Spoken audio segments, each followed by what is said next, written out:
उस काली हवेली के पास रात में कोई नहीं जाता। कहते हैं वहां आज भी आत्माएं भटकती हैं। बहुत साल पहले सोनगढ़ नाम के गांव के बाहर एक विशाल पुरानी हवेली थी जिसे लोग काली हवेली कहते थे। कहते हैं उस हवेली में कभी राजा वीरेंद्र सिंह रहता था, जिसके पास इतना सोना चांदी था कि उसकी चमक रात में भी दिखाई देती थी। लेकिन एक रात पूरा परिवार अचानक गायब हो गया और उसके बाद जो भी उस हवेली में गया वो कभी वापस नहीं आया। गांव वाले कहते थे, हवेली के अंदर एक आखिरी दरवाजा है जिसके पीछे सदियों पुराना खजाना छिपा है, लेकिन उस दरवाजे को खोलने वाला इंसान जिंदा नहीं बचता। सालों बाद गांव में अर्जुन नाम का एक गरीब लेकिन निडर लड़का रहता था। उसे रहस्यमयी जगहों की खोज करने का बहुत शौक था। एक दिन उसे अपने दादा की पुरानी डायरी मिली।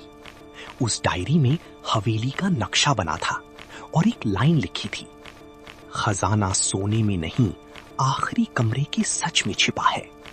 उस रात अर्जुन लालटेन लेकर अकेला हवेली की तरफ निकल पड़ा। जैसे जैसे वो हवेली के पास पहुंचा, टूटी खिड़कियां अपने आप हिलने लगीं और हवेली का बड़ा दरवाजा धीरे धीरे अपने आप खुल गया। अंदर पूरा अंधेरा था। दीवारों पर पुराने चित्र लगे थे जिनकी आंखें अर्जुन को घूर रही थीं। ऊपर से किसी के चलने की आवाज आ रही थी, लेकिन पूरी हवेली में कोई नहीं था। अर्जुन डरते हुए आगे बढ़ा। तभी उसे एक पुराना कमरा मिला। कमरे के बीचों बीच एक विशाल शीशा रखा था और जैसे ही अर्जुन उसके सामने गया, उसे शीशे में एक बूढ़ा आदमी दिखाई दिया। वो धीरे से बोला, वापस चले जाओ, अभी भी समय है। अर्जुन घबरा गया, लेकिन तभी शीशे के पीछे की दीवार अपने आप खुलने लगी। दीवार के पीछे एक लंबी सुरंग थी जिसके आखिर में सुनहरी रोशनी चमक रही थी। अर्जुन उस रोशनी की तरफ भागा और फिर उसने देखा पूरा कमरा सोने चांदी से भरा हुआ था, लेकिन उस खजाने के बीचों बीच एक काला धुआं दिखाई दे रहा था। अर्जुन डरते हुए बोला, कौन हो तुम? तभी वो धुआं धीरे धीरे आगे बढ़ा और उसकी आंखें लाल चमकने लगी। वो हंसते हुए बोला, मैं इस खजाने का आखिरी रखवाला हूं और अब तुम भी कभी इस हवेली से बाहर नहीं जा पाओगे। अचानक पूरा कमरा हिलने लगा। दीवारों से अजीब आवाजें आने लगी। खजाने के सारे सिक्के अपने आप हवा में उड़ने लगे। अर्जुन भागने लगा, लेकिन हवेली के सारे दरवाजे अपने आप बंद हो गए। तभी उसे अपने पीछे किसी के फुसफुसाने की आवाज सुनाई दी, अर्जुन पीछे मत देखना। लेकिन डर के मारे अर्जुन पीछे मुड़ गया और उसी पल उसकी चीख पूरी हवेली में गूंज उठी। अगली सुबह गांव वालों ने देखा हवेली फिर से शांत थी, लेकिन हवेली की टूटी खिड़की के अंदर एक नई परछाई खड़ी थी और वो परछाई अर्जुन जैसी दिख रही थी। नहीं, दरवाजा बंद मत हो। अब तुम कभी बाहर नहीं जा पाओगे। मुझे छोड़ दो। अर्जुन की चीख पूरी हवेली में गूंज उठी और फिर सब कुछ शांत हो गया। कुछ देर बाद अर्जुन ने धीरे धीरे अपनी आंखें खोली। उसने देखा वो अभी भी उसी खजाने वाले कमरे में था। उसके सामने एक राजा खड़ा था और काला धुआं भी था। आप कौन हैं? मैं राजा विजेंद्र सिंह हूँ। इस श्राप ने मुझे कैद कर दिया। ये सब आपके साथ कैसे हुआ? इस बार उसका चेहरा साफ दिखाई दे रहा था। वो कोई और नहीं बल्कि राजा वीरेंद्र सिंह था। राजा की आंखें दुख से भरी थीं। वो धीरे से बोला, मैं इस हवेली का मालिक था, लेकिन खजाने के लालच ने मुझे राक्षस बना दिया। फिर राजा ने अर्जुन को उस आखिरी दरवाजे का सच बताया। सालों पहले राजा ने दुनिया का सबसे बड़ा खजाना इकट्ठा किया था, लेकिन उसे डर था कि कोई उसका धन चुरा ना ले। इसलिए उसने एक तांत्रिक की मदद से हवेली में एक रहस्यमयी दरवाजा बनवाया। वो दरवाजा सिर्फ लकड़ी और लोहे का नहीं था, बल्कि उसमें इंसानों की आत्माएं कैद की जाती थी। जो भी उस दरवाजे के पीछे जाता वो हवेली का हिस्सा बन जाता, हमेशा के लिए। अर्जुन डर गया। उसने पूछा, तो जो लोग यहाँ गायब हुए? राजा ने सिर झुका लिया।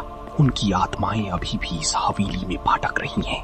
तभी अर्जुन ने देखा दीवारों पर सैकड़ों परछाइयां दिखाई देने लगी। कुछ रो रही थीं, कुछ मदद मांग रही थीं। और तभी वो आखिरी दरवाजा अपने आप खुलने लगा। धीरे धीरे राजा वीरेंद्र कांपती आवाज में बोला, अगर ये दरवाजा पूरी तरह खुल गया तो हवेली की सारी आत्माएं बाहर आ जाएंगी और फिर पूरा गांव खत्म हो जाएगा।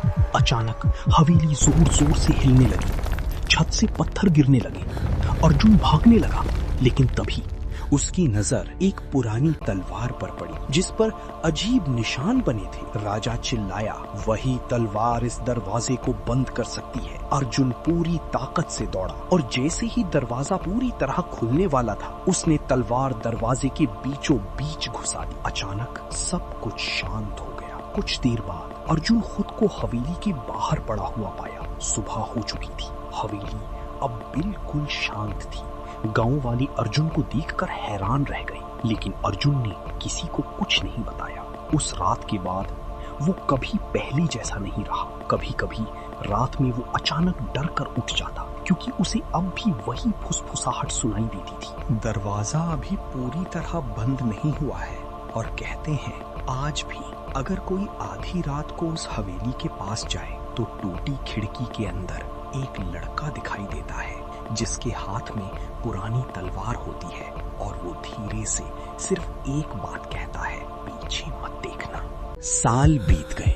अर्जुन बूढ़ा हो चुका था, लेकिन हर रात उसे वही सपना आता, टूटी खिड़की, पुरानी तलवार और उसकी ही परछाई जो धीरे से कहती, मुझे यहाँ से आजाद करो। एक रात अर्जुन अचानक नींद से उठा। उसने देखा उसके कमरे में मिट्टी और राख के निशान बने हुए थे। अगली सुबह अर्जुन गांव के सबसे पुराने शिव मंदिर गया। वहां एक बूढ़े साधु बैठे थे, जैसे वो पहले से अर्जुन का इंतजार कर रहे हों। साधु ने बिना कुछ पूछे कहा, तुम उस आखिरी दरवाजे को बंद करके लौटी थे। अर्जुन डर गया। उसने पूछा, आपको कैसे पता? साधु मुस्कुराए, क्योंकि वो दरवाजा इस दुनिया का नहीं था। फिर साधु ने सच बताया, वो शापित दरवाजा दरअसल माया द्वार था, आत्माओं को कैद करता था और उसे पूरी तरह बंद करने के लिए किसी एक इंसान को अपनी आत्मा का हिस्सा बलिदान देना पड़ता था। अर्जुन कांपती आवाज में बोला, तो क्या मेरी आत्मा का वो हिस्सा कभी आजाद नहीं हो सकता? साधु ने कहा, हो सकता है, लेकिन उसके लिए तुम्हें उस हवेली में आखिरी बार लौटना होगा। उस रात अर्जुन फिर उसी हवेली पहुंचा और हवेली के अंदर अर्जुन ने देखा वो लड़का अब भी तलवार पकड़े खड़ा था। तभी अचानक हवेली के बीचों बीच एक तेज दिव्य प्रकाश प्रकट हुआ। उस रोशनी में भगवान शिव दिखाई दिए। उनके हाथ में त्रिशूल था। भगवान शिव ने अर्जुन की परछाई की तरफ देखा और बोले, जिस आत्मा ने दूसरों को बचाने के लिए खुद को बांध दिया, उसे अब मुक्त किया जाता है। फिर शिवजी ने अपना त्रिशूल जमीन पर रखा और अर्जुन की वो परछाई धीरे धीरे प्रकाश में बदलने लगी।